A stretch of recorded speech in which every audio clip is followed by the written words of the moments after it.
ఈ వీడియోలో నేను అల్లం పచ్చడి చూపిస్తున్నాను.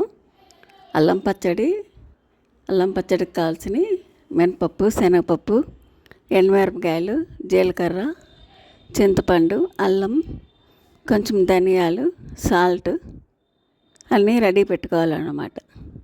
50 గ్రాముల అల్లం తీసుకుంటే 50 గ్రాముల చింతపండు, 1 స్పూను ధనియాలు, 1 స్పూను మినపప్పు, శనగపప్పు, 15 ఎండుమిరపకాయలు, 1 స్పూన్ జీలకర్ర, 1 స్పూన్కి బెల్లం పొడిని తీసుకున్నా.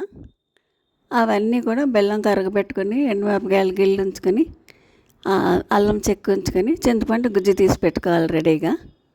అవన్నీ పెట్టుకున్న తర్వాత బాణాల్లో ఒక గరిటె, చిన్న గరిటెడు ఆయిల్ పోసా, గుంట గరిటెడు. దాంట్లో మినపప్పు, శనగపప్పు ముందుగా వేపుకోవాలన్నమాట. అది వేగిన తర్వాత ఎండుమిరపకాయలు వేసుకోవాలి. ఈ అల్లం పచ్చడి రైస్లోకి, దోశల్లోకి, పెసరట్లోకి అన్నిట్లోకి బాగుంటుంది. అల్లంలో రోగనిరోధక శక్తి ఉంది, అందుకని అల్లం పచ్చడి కూడా అప్పుడప్పుడు చేసుకుని ఇట్లా చట్నీ రూపంలో కానీ, అన్నంలోకి కానీ, టిఫిన్లోకి కానీ తింటే మంచిదన్నమాట. ఇది ఎండుమిరపకాయలు వేగిన తర్వాత ఇప్పుడు మనం అల్లం ముక్కలు వేసుకుంటాం అన్నమాట. మినపప్పు, శనగపప్పు, ఎండుమిరపకాయ, ధనియాలు, అల్లము అన్నీ వేగాలి. అవన్నీ వేగిన తర్వాత మనం ఈ లోపల చింతపండు అది అవన్నీ రెడీ పెట్టుకున్నాం కదా, బెల్లం ఎచ్చబెట్టి, అప్పుడు కొంచెం జీలకర్ర వేసి ఇది పక్కకు పెట్టేసుకోవచ్చు.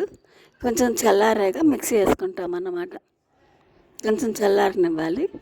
చల్లారాక చక్కగా మిక్సీలోకి ఇవన్నీ తీసేసుకుంటే, ఇవన్నీ కొంచెం నలిగిన తర్వాతే అప్పుడు చింతపండు గుజ్జు, సాల్టు, ఆ బెల్లం కరిగిన నీళ్ళు వేసుకోవాలన్నమాట. ముందే అన్నీ వేస్తే కచ్చాపిచ్చా నలుగుద్ది. ఇట్లా కొంచెం నలిగా వేసుకుంటే మొత్తం బాగా మెత్తగా నలుగుతుంది అన్నమాట. ఇది ఇప్పుడు చింతపండు గుజ్జు వేసిన తర్వాత, సాల్ట్ వేసిన తర్వాత బెల్లం కరిగించుకున్న నీళ్ళు వేసాను అనమాట. అది కరుగుతాం అంటే వేడి నీళ్ళు అవుతుంది కదా, ఇది పచ్చడి నిలువ ఉంటుంది అన్నమాట. అందుకని ఇది అన్నిట్లోకి పనికొస్తుంది, బాగుంటుంది అన్నమాట. ఆయిల్ ఎక్కువ ఉండదు ఇందులో, తినడానికి కూడా బాగుంటుంది. ఒకసారి ట్రై చేయండి.